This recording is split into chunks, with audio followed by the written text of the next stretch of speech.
Passover is behind us. In its place, we have this new meal, this new celebration, communion. And so when you celebrate it with holiness.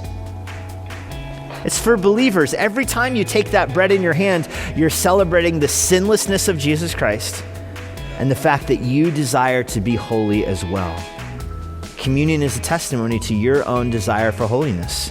You want to be holy just as God is holy. You're celebrating that by partaking in the bread. So don't eat the bread if you're in love with sin. Don't eat the bread if you're serving the devil. I mean, this is why Jesus sent Judas out of the room before communion, so he could establish it with a group of people who loved him.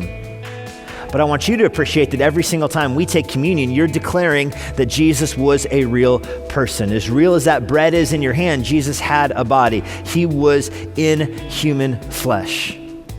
Yet it's interesting that this is one of the first false teachings that crept into the church, that to deny the humanity of Jesus Christ. And you can understand the logic. If Jesus died and Jesus was God, you can't have God dying, or you have some real theological problems. So let's say that he didn't die. Well, how do you say he didn't die? You deny his humanity. If he wasn't a person, he didn't need to die, right? I mean, angels don't die, spirits don't die, ghosts don't die, shadows don't die. This seems as good a time as any to talk about the Catholic teaching of transubstantiation. The Catholic Church teaches that the bread in the establishment of communion, Jesus is saying the bread changes into his body. That's obviously not what he's saying. I mean, there's 10,000 reasons that's not what he's saying, but the most obvious of which is he's still right there. He's sitting across the table. When he says this bread is my body, he's not saying that bread is his body because his body is right there. They're in the same room at the same time, in the same place, in other words. He's not declaring a change in the bread. He's declaring a revelation of himself and his own mission. And this is why 1 Timothy 3:16 says this: great is the mystery of godliness, that God was revealed in the flesh. Every time we take communion, we declare that truth, that Jesus Christ was a man. Sometime in your devotional this week, read Psalm 118 and read it in light of the fact that Jesus likely sang that evening with his disciples after he had instituted communion before he was betrayed.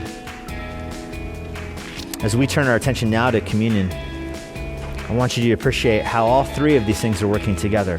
When you hold that bread in your hand, it's a reminder of the sinlessness of Jesus Christ and your own desire for holiness. When you hold that wine in your hand, it's a symbol of the fact that he made atonement for your sins, that you're part of a better covenant than the covenant of the Passover.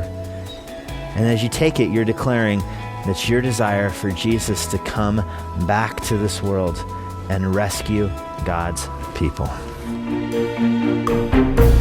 Have you ever been so blessed and energized by a message you just want to share it with the world? Well, you're in luck. All Sunday messages are made available every Monday morning.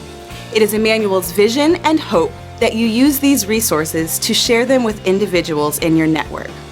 Share some of your favorite sermons today. Find them all at ibcva.com/teaching. Thank you for sharing the message of Christ.